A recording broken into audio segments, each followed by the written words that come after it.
তাহলে ভগবান কি বললেন? ভগবানকে জানার কথা বলা হয়েছে। আর এখানে এই শব্দটি দর্শন করার জন্য উল্লেখিত হয়েছে। তাৎপর্য হলো যে যা জানা যায় তাও ভগবান, আর যা দেখা যায় তাও ভগবান। তো বললেন তুমি তোমার এই চর্মচক্ষু দ্বারাই আমার এই রূপ দেখতে পাবে না।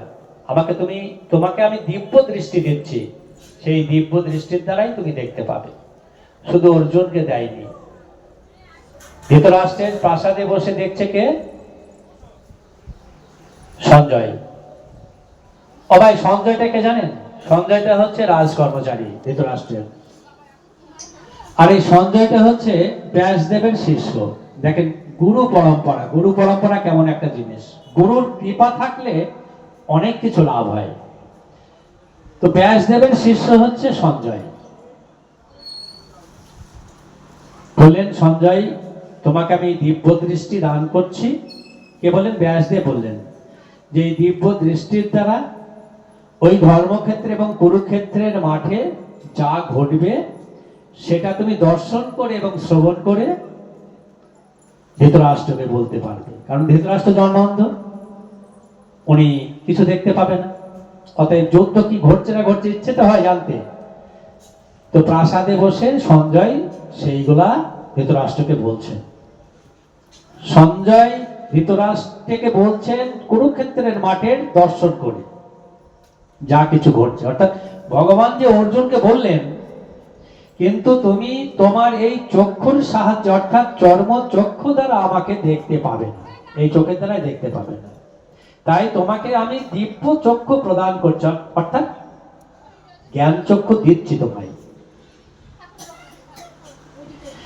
যার সাহায্যে তুমি আমার ঐশ্বরিক সামর্থ্য দেখতে পাবে। অর্জুনকে ভগবান বললেন যে তুমি তোমার এই চর্মচক্ষে দেখতে পাবে না, আমি জ্ঞান চক্ষু দিচ্ছি যার জন্য দেখতে পাবে।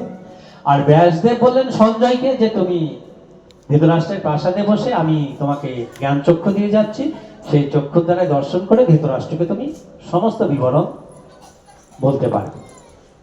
দেখেছেন এই গরু পরম্পরা কি, গরুর কি কৃপা। গরু আমরা কেন ধরব?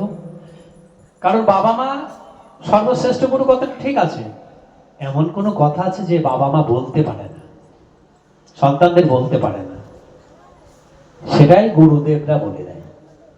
তুমি কেমন করে তোমার এই দেহটাকে রক্ষা করবা, তুমি কেমন করে ভজনে ব্যস্ত থাকবে, কেমন ভাবে ভজনে ব্যস্ত থাকবে সেটা গুরুর কাছ থেকে জানা যায়। অনেক কিছু সম্ভব হয় গুরুর কাছ থেকে জানা। এই জন্য বলছে না গুরুর কৃপা হি কেবল, গুরু যদি কৃপা করে কি না ঘটে।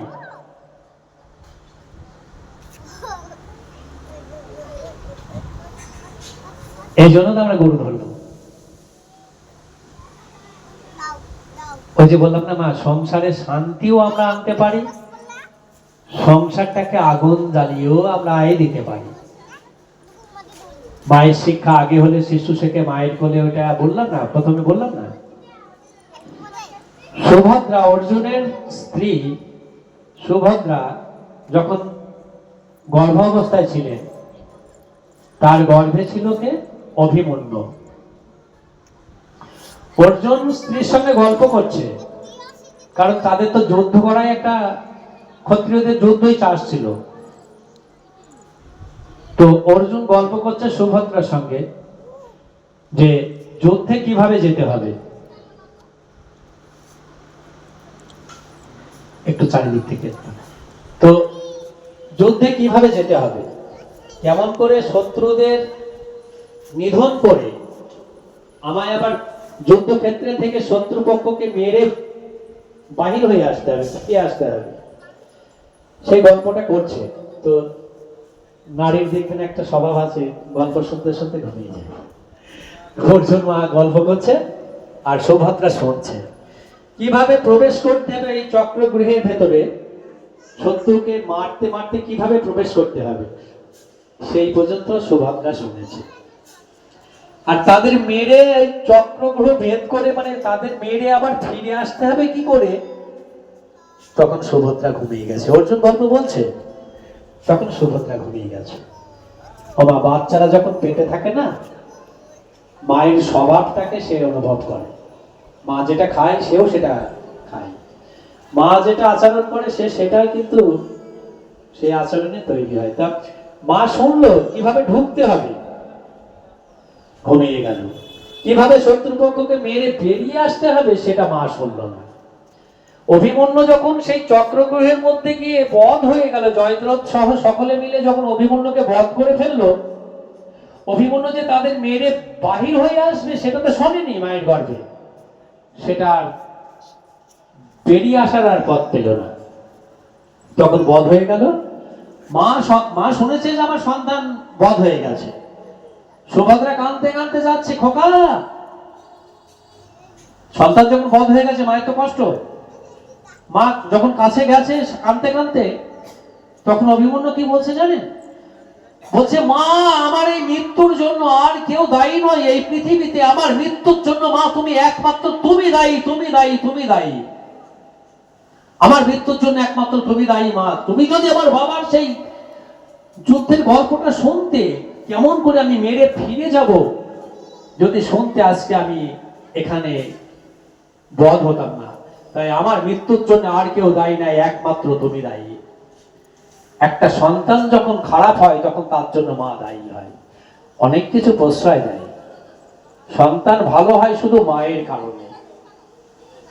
মা মনে করে যে ছোট বাচ্চা আছে তো, এরা কিছু বোঝে না, অনেক কিছু ব্যবহার করে তাদের সামনে, অনেক আচরণ করে। তাহলে বোঝা গেল সুভদ্রার পেটে যখন অভিমন্যু ছিল, তখন যখন অর্জুনের গল্পগুলো শুনেছিল, আর যখন ছোট থাকে মারা তখন মনে করে ছোট বাচ্চা, এরা কিছু বোঝে না, সব বোঝে। ওই বোঝাটা মাথায় রেখে একদিন মায়ের কাছেই বোঝা হয়ে যাবে, ঠিক সময় আসলে কাজে লাগিয়ে দেবে।